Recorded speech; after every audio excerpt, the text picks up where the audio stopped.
God. Happy New Year po mga kapatid. Batiin nga natin yung mga kapatid natin ng Happy New Year. Siyempre, dahil ito ay panibagong taon, panibagong chance to serve the Lord. To serve the Lord, sige lang, pero medyo slight lang ang band. Aggressive yung banda natin. Sino po ang nag-devotion dito during the first day of the year? Amen. Anong mensahe ng Panginoon sa inyo? Each of us is a message from the Lord, diba? Ang sa akin po ay nasa Deuteronomy 6:5. Sabi doon, love the Lord with all your heart, with all your soul, and with all your strength. Ang bigat, diba? I-carry mo yun. Yun yung unang message ng Panginoon. Sa akin, yun ang unang message. At yun ay nagko-comprise ng napakalaki, napaka-complex nun. And one of those is loving the Word of God. Amen. Putting His Word in our hearts. Amen? Kaya po, yung ating aawitin ngayong umagang ito, let's just meditate the message of the song. Dahil nagsabi ganon, ang salita daw ng Panginoon is like honey, sweet to our tongue. Bakit? Dahil nagbibigay ng lasa, nagbibigay ng meaning ang bawat salita ng ating Panginoon. Amen? Amen. Thank you, Lord. Maybe the song is not familiar to you, pero madali lang po siyang kantahin. And you can sing along with us. You can use your hands, you can use your body to praise the Lord this morning. Amen. Ang sabi mo sa awitin. Yes, Lord, we thank you, Jesus, for today, Lord. Maraming salamat po sa inyong kabutihan, O Yahweh. Oh, we bless you, Lord Jesus.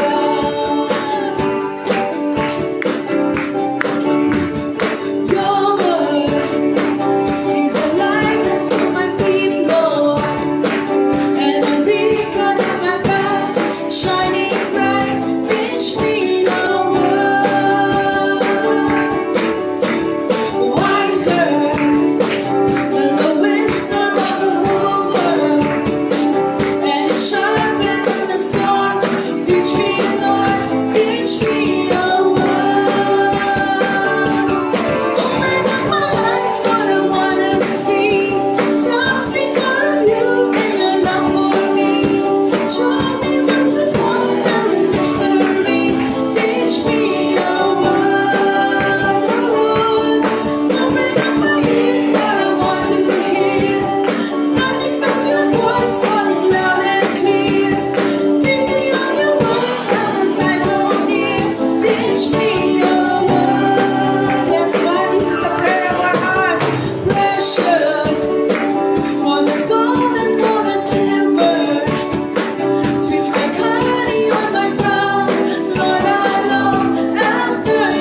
to know you more. You will guide me in every single step I take. That every day I can feel like the world every day.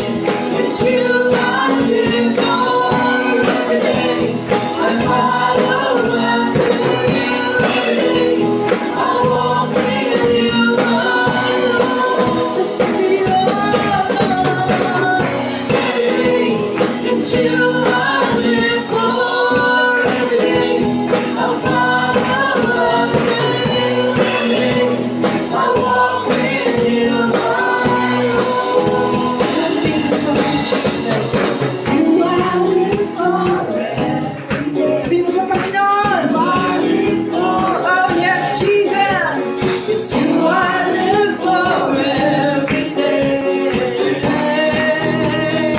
Oh yes, Jesus. It's you I live for every day. It's you I live for every day. It's you I live for every day. Lord, this is our promise to you. It's you I live for every day. Yes, God. It's you I live for every day. It's you I live for every day. It's you I live for. You I live for every day. It's you I live for every day. It's you I live for every day.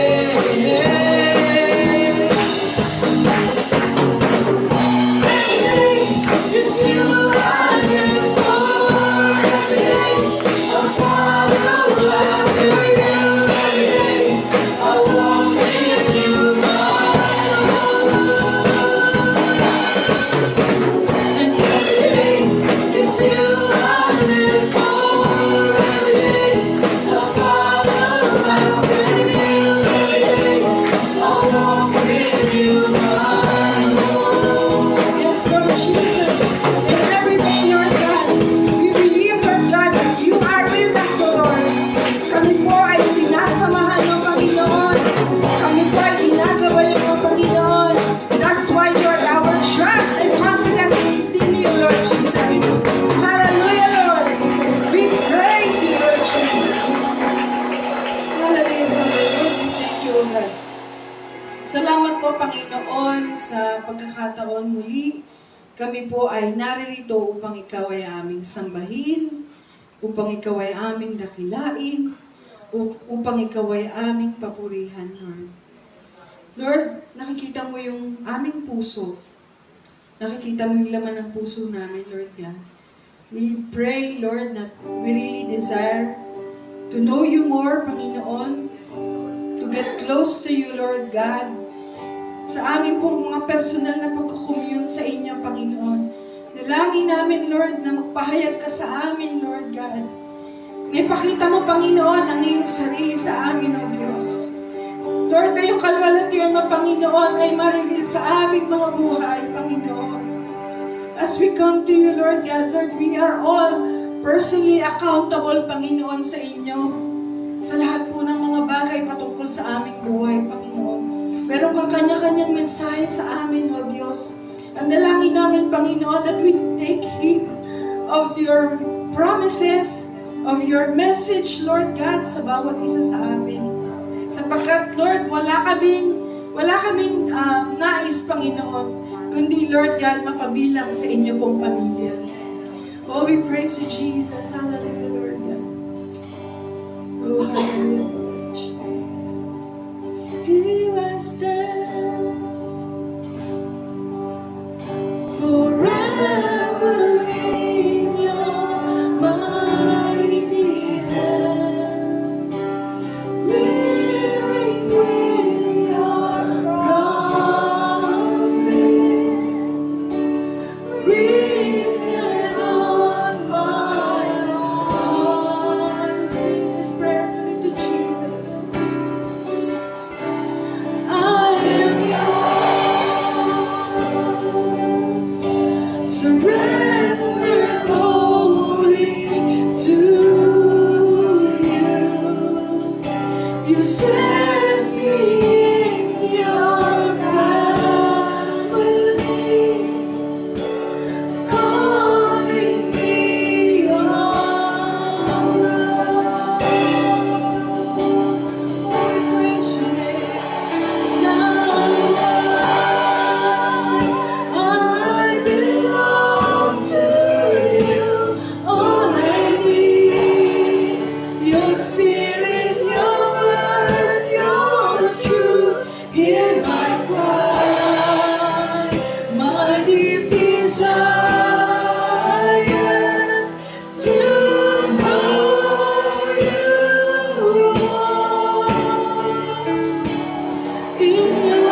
with all of my life through your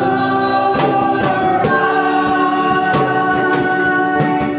I'm captured by your holy calling. Set me apart. I know you're drawing me to yourself. Lead me, Lord.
nais mo lamang, Panginoon, ay ang aming mga buhay, ang aming mga puso, Panginoon, na handang magpagamit sa inyo, Panginoon, na handang magpamold sa inyo, Panginoon, ano man ang aming kalalagayan sa mga oras na ito, Ama. At yan po ay mangyayari lamang, Lord God, if we will have the willingness, O God, to obey. Oh, we praise your name, Jesus. Hindi lamang kami manatiling umaawit na mga awitin of commitments, O God, but help us to take it to our hearts, Lord, na kayo ay Diyos na makapangyarihan. Diyos na may-ari at may talang ng bawat isa sa amin, O Diyos. And Lord, itong aming aawitin, itong aming inaawit, that we are committing, O God, that you mold us, you take us, Lord, you guide us, Lord God. Lahat po ito ay panalangin ng aming mga puso, aming Diyos. Sa umagang ito, Lord God, as we listen to your word, we pray that you minister to each and everyone's heart, Lord. Lord, yung salita mo would penetrate into our hearts, O God. Upang ang mga salitang iyan, Panginoon, ay lumago sa aming pong mga puso, aming Diyos. We praise you, we thank you, Jesus. We adore you, Lord Jesus. Salamat po sa inyo, O Yahweh. Pinupuri ka namin, aming Ama. Dinadakila ka namin, Panginoon. We praise you, Jesus. We give glory to the King of Kings. We give honor to our Jehovah Rapha, to our Jehovah Jireh, to our Jehovah Nissi. Lord God, salamat po, Panginoon, sa umaga nito. We praise and thank you, Jesus. Hallelujah, Lord God. And all the children of God say, Amen and Amen. Hallelujah.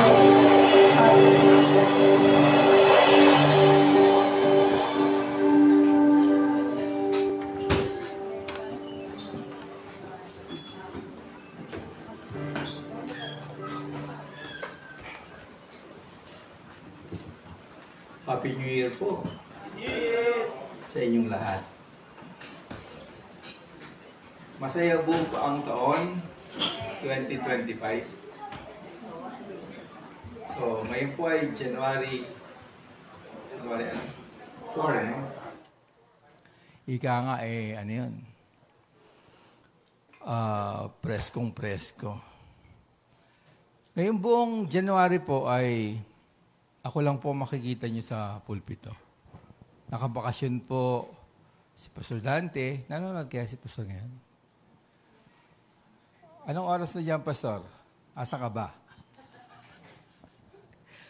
At si Pastor Olo naman ay naka-semi-vacation din. Pagdating po ng February, ako naman ang magbabakasyon. Hindi pa. So sige po, ganito pong gagawin natin. Atin pong pagtutukuyan o magpo-focus po tayo dun sa ating tema. So ang ating anniversary ay, kailan po? November, di po ba?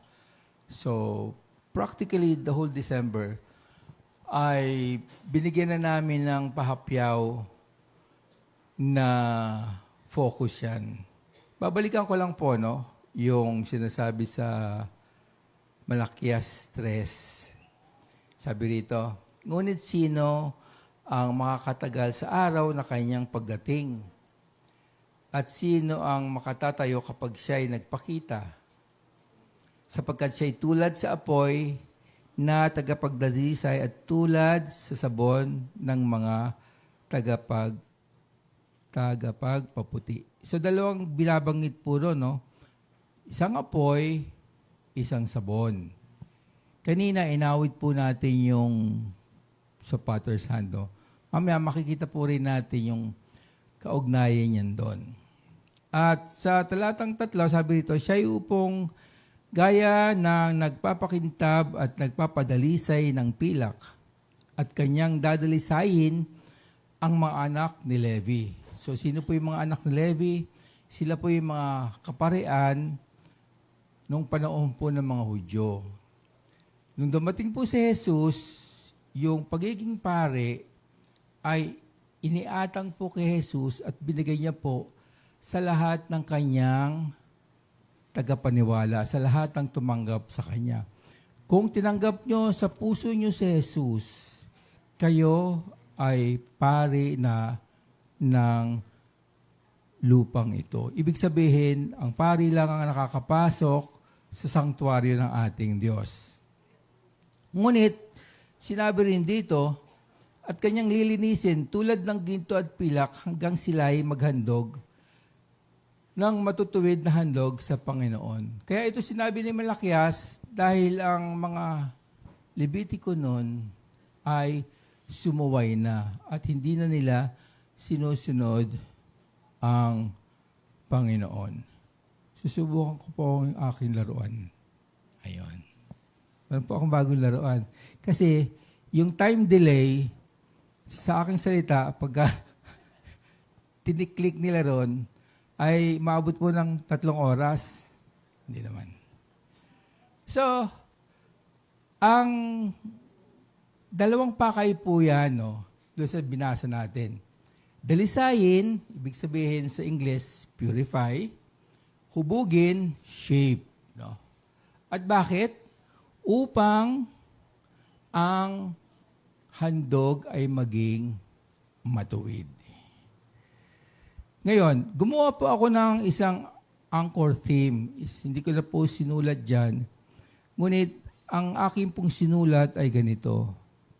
Maging dalisay ang bawat isang lingkod ng Diyos sa taong 2026. Ano po ba yung sinite ni Sister Jane kanina, yung sa Deuteronomy? Mahalin, sundin ang ating Panginoon.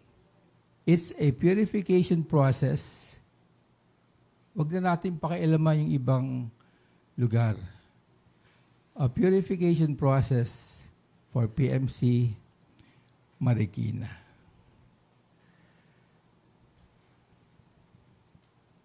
Sabi po sa Jeremiah 18, 1-6, hindi po ito yung aking talatang gagamitin. Ito po yung background para maunawaan po natin yung ginagamit ng Panginoon na paghahalintulad. Kung paano niya hubugin ang kanyang mga lingkod. Sabi po sa Jeremiah 18, 1-6, ang salita na dumating kay Jeremias mula sa Panginoon ay sinasabi, tumindig ka, bumaba ka sa bahay ng magpapalayok at doon iparirinig ko sa iyo ang aking mga salita. Sino po nakakita na ng gumagawa ng palayok? 1, 2, wala, 3. Sa totoo po ay siguro sa probinsya meron pang gumagawa ngayon. Pero dito sa bandang Maynila, halos wala na. Kasi pag pumasok ka sa kusina, sa kusina namin, wala kang makikitang palayok. Sino may palayok sa bahay pa ngayon? Ay, meron pang isa ron. Gano'ng kalaki yung palayok nyo? Banga. Iba po yung banga sa palayok, ano? Tutuloy ko na lang po. Kaya't bumaba ako sa bahay ng magpapalayok at naroon siya at gumagawa ng kanyang gulong na panggawa. So meron pong umiikot na gulong doon. At ang sitidan na kanya ginagawa mula sa luwad. Alam niyo po yung luwad? Hinahanap ko nga yung luwad eh. Yung po ay clay. No? Yung po ay translation sa Tagalog, sa Pilipino. Ay nasira sa kamay ng magpapalayok at muli niya itong ginawa upang maging panibagong sisidlan ayon sa ikinasiya ng gawin ng magpapalayok. Pagkatapos ay dumating sa akin ng salita ng Panginoon na sinasabi, O sambahayan ng Israel, ito po ay kay Jeremiah, kaya sa bayan po ng mga Hudyo, hindi ko ba magagawa sa inyo ang gaya ng ginagawa ng magpapalayok na ito, sabi ng Panginoon.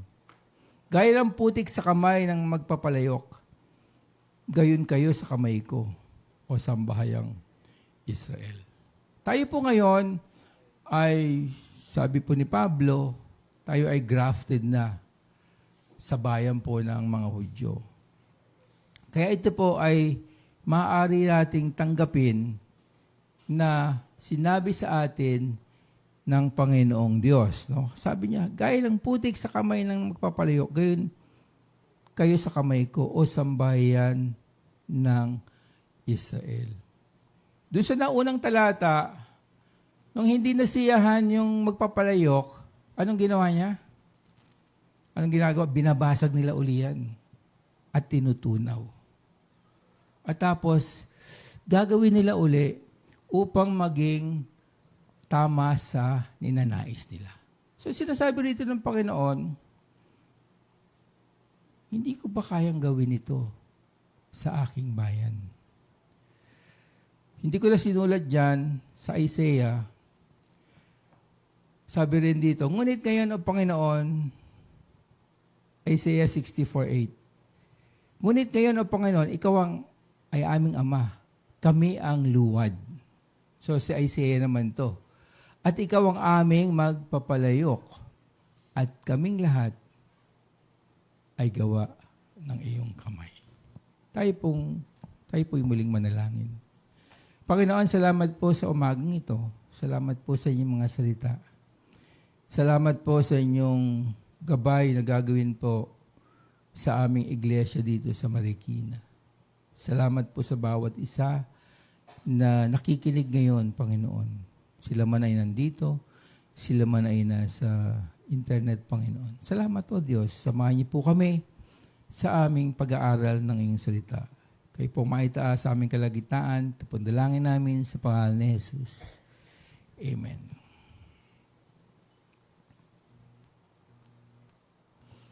Ito po yung naging illustration ko noon. Si Malakias, ang sinabi niya, refinery, o refiners. No?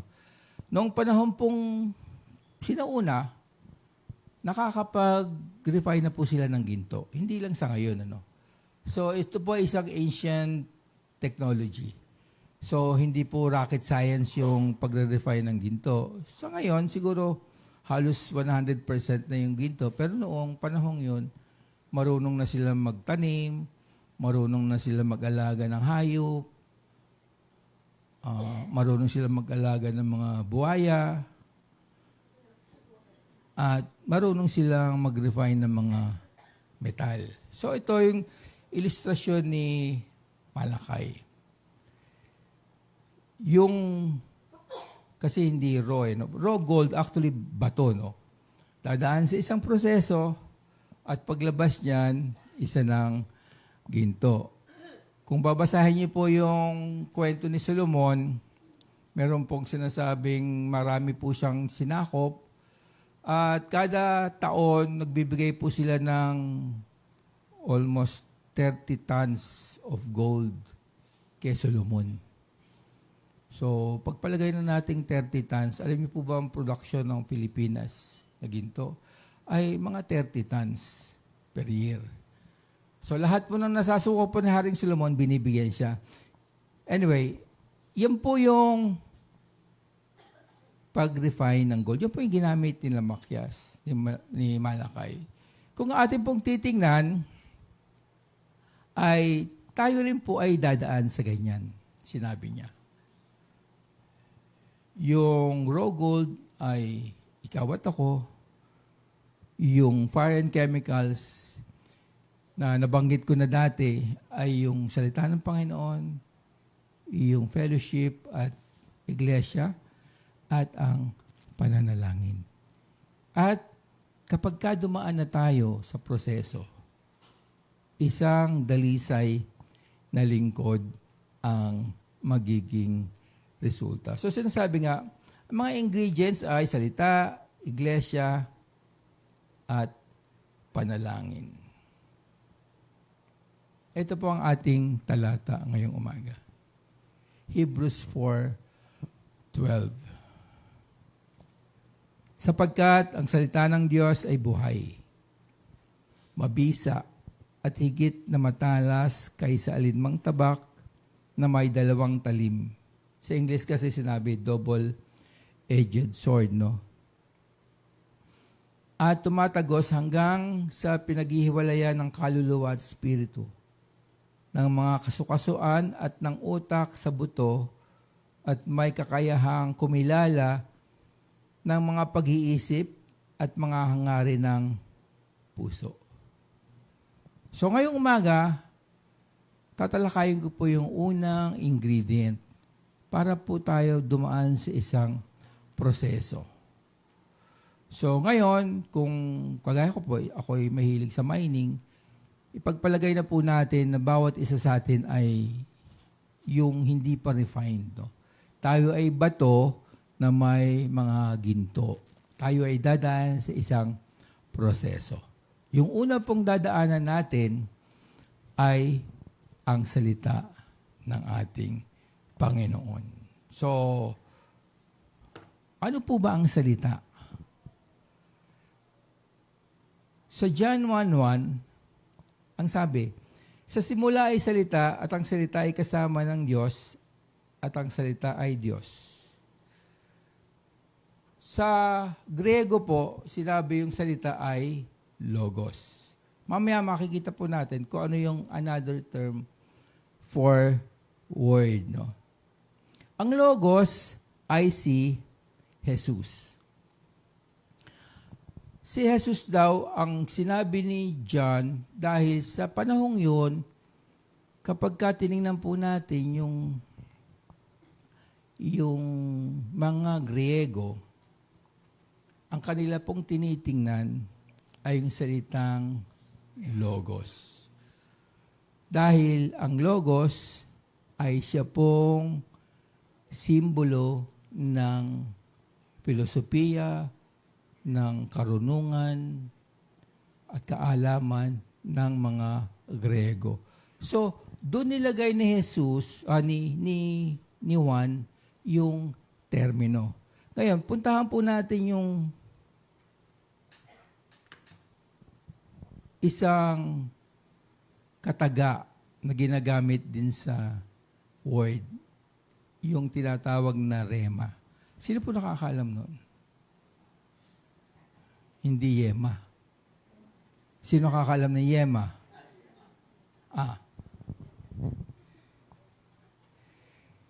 Sa Lucas 5:5, sabi rito, sumagot si Simon, Guro, sa buong magdamag ay nagpakapagod kami at wala kaming nahuli. Subalit sa inyong salita ay inihulog ko ang mga lambat. Yung sinasabing salita dyan ay hindi logos. Yan ay rema.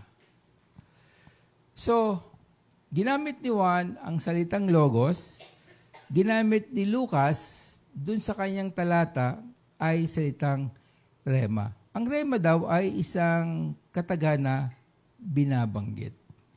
Spoken word. So kapag inilathala mo, ito ay rema. So kapag binabasa natin ang Biblia, God speaks to us. Ang salita ng Diyos ay rema sa ating mga buhay. But rema, tama ba? Okay. But rema implies a particular passage or teaching na maaring maging totoo sa ating mga buhay. Hindi po lahat ng nababasa natin sa Biblia ay nagiging buhay sa ating particular na kalagayan. Alam niyo po, itong rema at logos ay isa pong malaking issue rin between evangelicals and Pentecostals. Kasi ang mga Pentecostal, ano ba tayo? Pentecostal, di ba? Yung rema sa atin ay nagaganap sa ating mga buhay. Kapag yung salita na ating pinagbubulay-bulayan ay nagiging totoo sa ating nararanasan, ito ay madalas sinasabi nating nagre-rema sa ating karanasan. Ngunit ito po ay very, very particular and very, very specific. Ngunit ang mahalaga dyan ay ang rema, kapag tinignan po natin yung context niyan, ay yun yung pagsasalita ng Diyos sa kanyang bayan.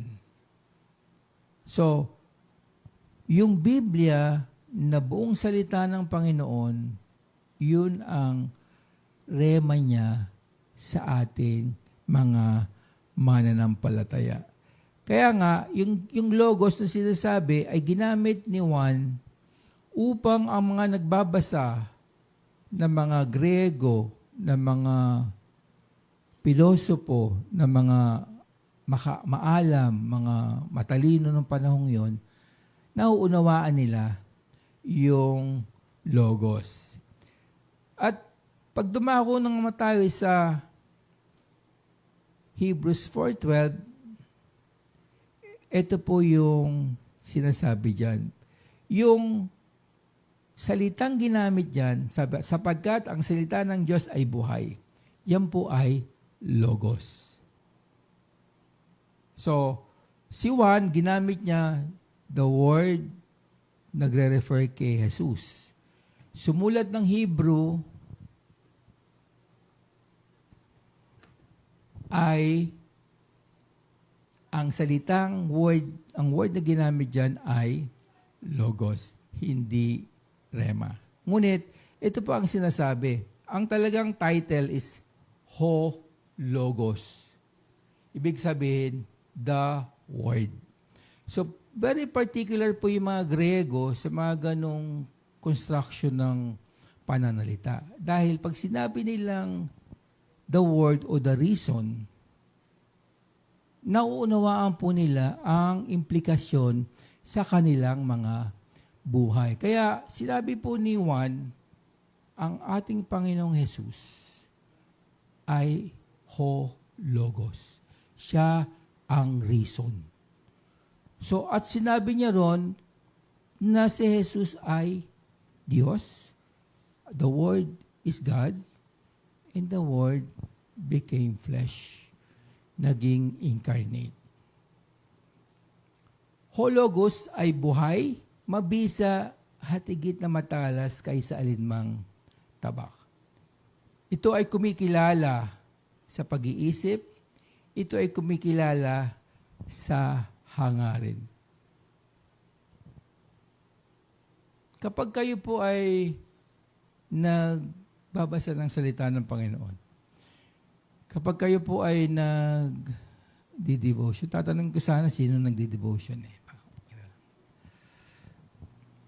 Kapag tayo po ay masusing nag-aaral, minsan po habang tayo ay nagbabasa, kaya nga sabi nung sumulat, sharper than a two-edged sword. Ito po ay nakakakilatis ng ating pag-iisip.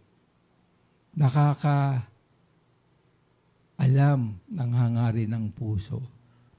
Arin sabi sa isang turo natin, for the love of money is the root of all evil. Halimbawa, binasa niyo yun. Ang hangarin mo ay humangad ng ilang porsyento? 30%, di ba? So, makikita nung bumabasa, yung intention mo, babalik at babalik sa'yo. Kaya nga, matalas kaysa alinmang tabak na may 2 talim at tumatagos hanggang sa pinaghihiwalay ng kaluluwa at spirito ng mga kasuan at ng utak sa buto. Alam niyo utak sa buto? Yung maro, di ba? At may kakayahang kumilala ng mga pag-iisip at makahangarin ng puso. Kapag naranasan na po natin yung malalim na pag-aaral ng salita ng Diyos, hindi ko po sinasabi na mag-aral po tayo ng theology. Hindi po. Ang tinuturo po namin ay ang interpretasyon po ng Biblia ay literal, grammatical muna. Higit sa lahat sa bagong tipan. Ito po ay as is, as you see it, as you read it. Pag sinabing tumulong ka sa mahihirap, iniisip pa ba yun? Kailangan pa bang i-memorize yun? Hindi na, di ba? Pag sinasabing humingi ka ng kapatawaran sa iyong na-offend, ito ba ay kailangan pa ng diksyonaryo ng Griego at Ingles? Hindi na. Ang kailangan dyan, basahin at unawain ang sinasabi sa silta ng Diyos. At kapag kayan ay nagawa natin, mahalaga po nating tingnan yung sinasabi ko dyan na discerning the thoughts and intentions of the heart. Sabi nga ni Jeremiah rin, ang puso raw ang pinaka-traidor na bahagi ng tao. Although sasabihin natin, isip at puso ay magkaruktong. Ngayon, ano ba ang gusto ni sumulat ng Hebrew? Hindi nga natin alam kung sinong sumulat ng Hebrew, di ba? Kaya nga tayo dumadaan sa proseso, meron tayong dapat na isaalang-alang. Meron tayong dapat na gawin, meron tayong dapat na intentions. Mababaliwala po ang lahat ng ating ginagawa, ang lahat ng pagtuturo ng inyong mga pastor, ang lahat ng inyong pagbabasa. Kapag ka ito ay hindi naging ganap sa inyong mga buhay. Ang sabi ko po dyan, kinakailangan tayong malubog, ma-immerse, mababad sa salita ng Diyos. Ang nakalagay po dyan, non-negotiable. Wala pong substitute dyan. Hindi po namin maibibigay sa inyo lahat sa pulpito. Hindi nyo po lahat malalaman sa inyong mga cell groups. Hindi nyo po lahat malalaman sa inyong mga sa prayer meeting. Hindi nyo malalaman sa kakapanood nyo ng mga sa YouTube. Ito po ay pansariling, intentional na gagawin. Sino po ang mahilig mag-swimming? Wala. Sa balong malalim. Pagka sinabi nating immerse, ay nakalubog. Kapag sinabi nating nakababad, naranasan niyo ba na sino kumakain ng nagkakamay? Wala. Depende. Di ba minsan, pag nabababad yung kamay nyo sa suka, di ba? Namumuti, no? pag kakain kayo ng tuyo, di ba? Tapos sasawsaw nyo. Pag matagal na yung daliri nyo, subukan nyo magbabad ng matagal sa swimming pool. Sino na nakasubok nun? Pag ahon nyo, yung mga daliri nyo, puting-puti na rin, di ba? So kasi nagkakaroon ng hindi naman siya osmosis, pero nagkakaroon ng effect yung tubig doon sa inyong balat. Ang sinasabi dito, kinakailangan magkaroon ng effect ang salita ng Diyos sa ating mga buhay. Yun po yung ultimate na gustong gawin yan. Ang immersion po ay, sabi ko, non-negotiable, wala pong substitute dyan. Kayo lang ang makakapagtulak sa inyong mga sarili upang pag-aralan ang salita ng Panginoon sa pamagitan ng banal na Espiritu. Meron po tayong tinatawag na devotion. Tama po. So ngayon kayo natatanungin, huwag niya kaya magtaas ng kamay. Yung devotion po ay, nung una po akong makakilala sa Panginoon, yan na po agad yung sinabi sa akin nung parang mentor ko. Na kailangan, sabi niya, Nestor, kailangan araw-araw magbabasa ka ng salita ng Diyos. Yan ang iyong devotion. Kaya ang sabi niya ay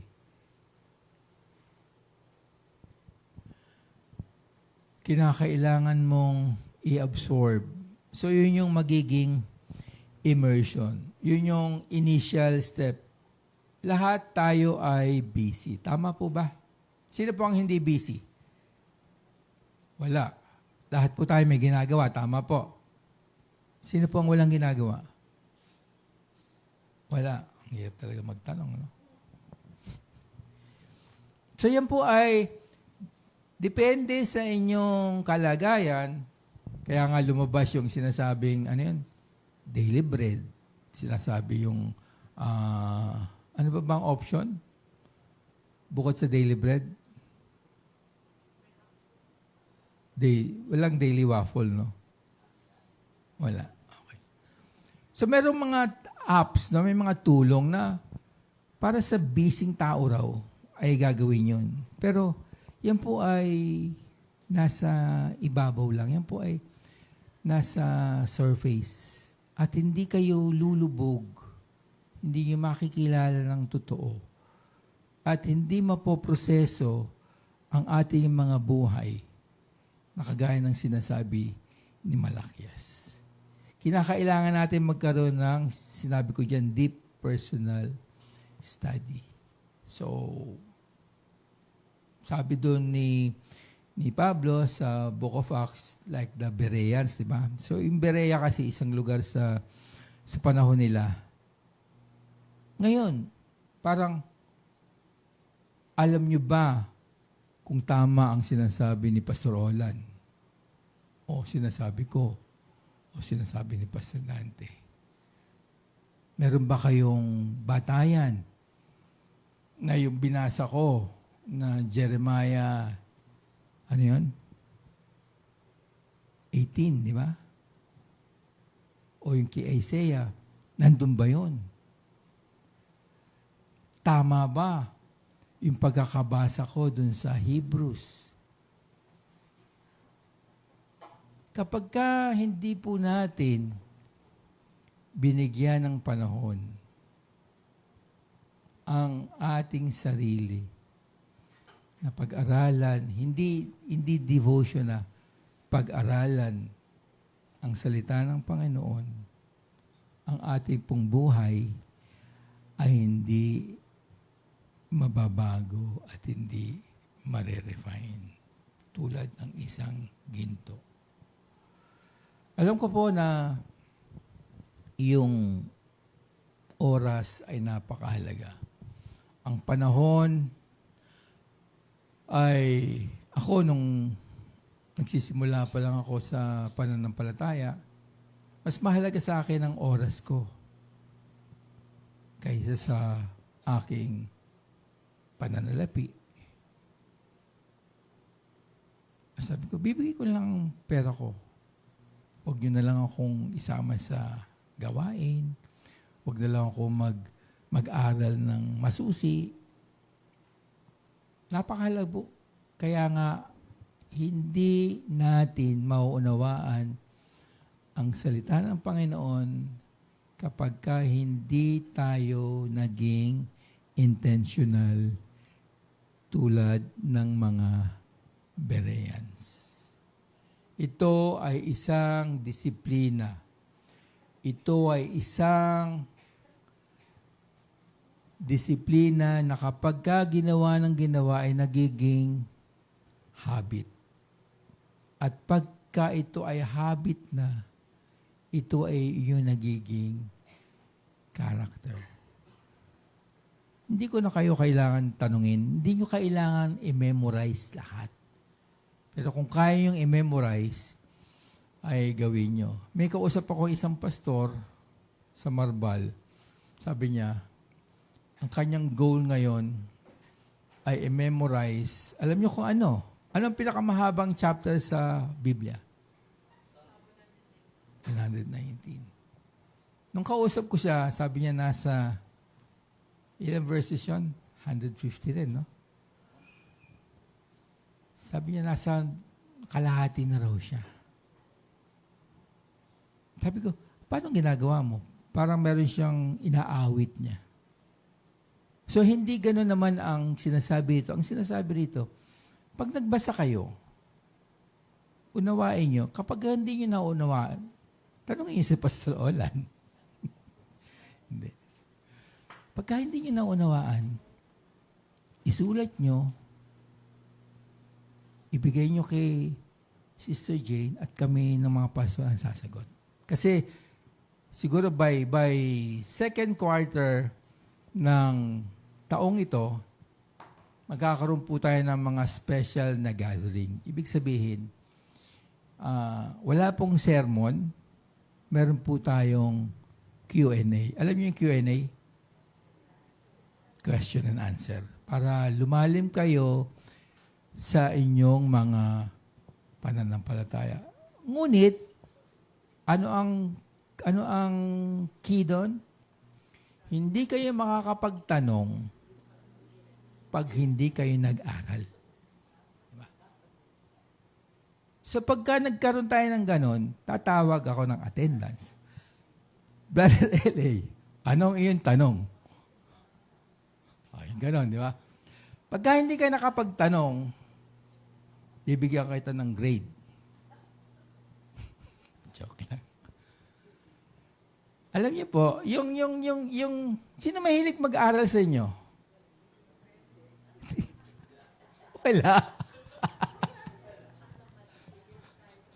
Diyan, sa loob, sino mahilig mag-aral dyan? Ayun, may nakataas na kamay. Sino yun? Ayun, siyempre. Si Jot, no? Yung pag-aaral, wala sa edad yan. Sino ang 60 pataas dito? Diba? Alam niyo po,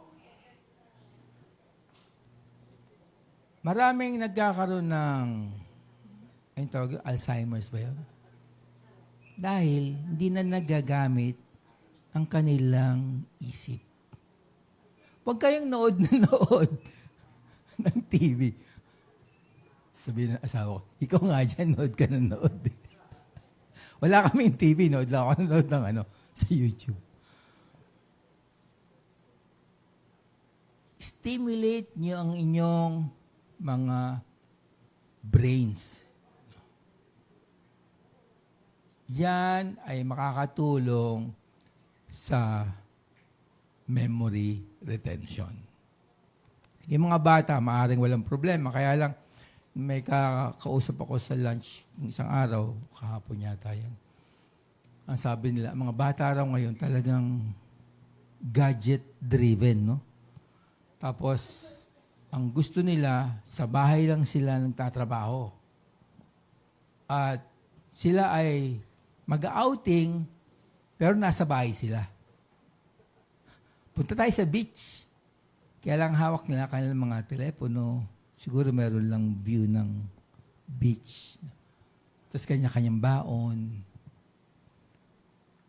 Ang sinasabi po ni Pablo sa mga Bereans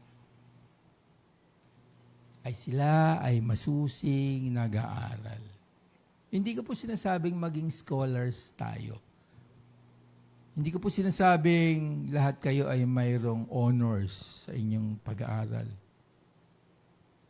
Ang sinasabi ko po, i-enjoy natin yung ating journey. Sino mahilig sa comics? May comics pa ba ngayon? Ano? Alam ba yung liwayway? Alam niyo yun? Hiwaga. Wakasan.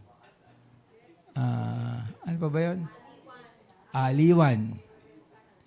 Nung ako po ay grade 6, hindi, grade 5, doon po sa elementary school, grade 6, kanya 1967 yan. Meron po doon tindahan. Paglabas ko, pang umaga ako eh. Paglabas ko, punta na ako ron. Mag-aarkila ako ng comics. Ang gaganda ng comics kaya nun. Historical. Kasi doon ko natutunan yung ibang tungkol sa, alimbawa, sa World War II, yung mga German ships na nakikipagdigmaan sa North Sea. Nakita ko yun nung ako ay grade 6. Ngayon, tinitingnan ko sa YouTube, ano yung mga sinusulat nila noon. Anyway, huwag nyo namang i-treat ang Biblia na parang comics. Ito ay para sa ating mga buhay. Ngayon, eto ngayon ang aking tanong. Hindi ko alam kung nakasulat dyan. Yun. Taas nyo nga ang inyong kamay. Hawakan nyo yung Biblia. Taas nyo nga. Ang daya, oh.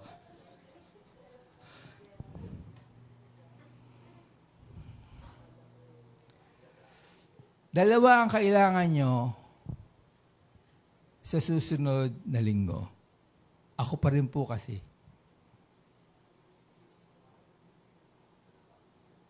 Sariling Biblia at notebook. Siyempre yung notebook may kasamang ballpen. Ngayon, disiplina yon. Simulan natin. Tingnan natin kung ano. Wala naman tong hindi ko naman kayo gigrade. Gusto ko lang malaman, makita nyo yung pinagdaanan nyo nung kayo ay grade. Kailan kayo mulang nagsimulang magsulat? Grade 1, di ba? Grade 1. O yung iba nga, kinder eh. Magsulat, mag-take notes. Gagawa po ako ng isang summary itong buwan na to pag natapos to. Ngunit, ang mahalaga po niyan, meron kayong nota at nakikita nyo ron yung ating tinatalakay.